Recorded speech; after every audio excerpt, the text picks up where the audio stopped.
Friends, இது புத்தம் புது Honda Amaze facelift ADAS features ஓட வரக்கூடிய முதல் காம்பாக்ட் செடான்.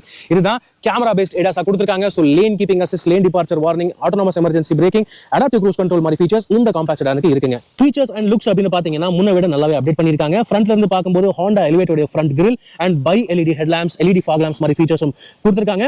சைடுல பாத்தீங்கன்னா இந்த புத்தம் புது 15-inch alloy wheels வருது. என்னதான் இது Honda Amaze இருந்தாலும் பின்னாடில இருந்து பாக்கும்போது டக்குன்னு ஒரு Honda City மாதிரி தான் தெரியுது. அதே மாதிரி tail lamps கொடுத்திருக்காங்க. அதே மாதிரி கேபினும் பாத்தீங்கன்னா நல்லா பிரீமியமா ரிச்சா மாத்திட்டாங்க. டேஷ்போர்ட் லேஅவுட் அண்ட் டிசைனே வந்து டோட்டலா சேஞ்ச் ஆகி இருக்கு. புதுசா லேன் வாட்ச் கேமராவும் இன்க்ளூட் பண்ணிருக்காங்க. வயர்லெஸ் சார்ஜிங் ஃபெசிலிட்டியும் வந்தாச்சு உங்களுடைய ஸ்மார்ட் போன்ஸ்க்கு. அண்ட் செமி டிஜிட்டல் இன்ஸ்ட்ருமென்ட் கிளஸ்டரும் இருக்குங்க. பேக் சீட் ஸ்பேஸ்ல என்னைக்குமே செக்மெண்ட் பெஸ்டிங்கா இருந்திருக்கு இந்த Honda Amaze. 3 ஃபிக்ஸட் ஹெட்ரெஸ்ட் வருது. சென்டர் ஆர்ம்ரெஸ்டும் ஒன்னு பெருசா கொடுக்குறாங்க. ரியர் ஏசி வென்ட்ஸ் இதோ Honda Amazeக்கு முதல் முறையா வந்தாச்சுங்க. 6 airbags, ESP, traction control, hill hold assist மாதிரி சேஃப்டி ஃபீச்சர்ஸ் எல்லா வேரியன்ட்ஸ்லயும் ஸ்டாண்டர்டா கொடுக்குறாங்க. இந்த புது Honda Amaze ஃபேஸ்லிஃப்ட் உடைய டீடைல்டான வாக் அரவுண்ட் ரிவ்யூ ஏற்கனவே நம்ம ஆட்டோ ட்ரெண்ட் சேனல்ல இருக்கு.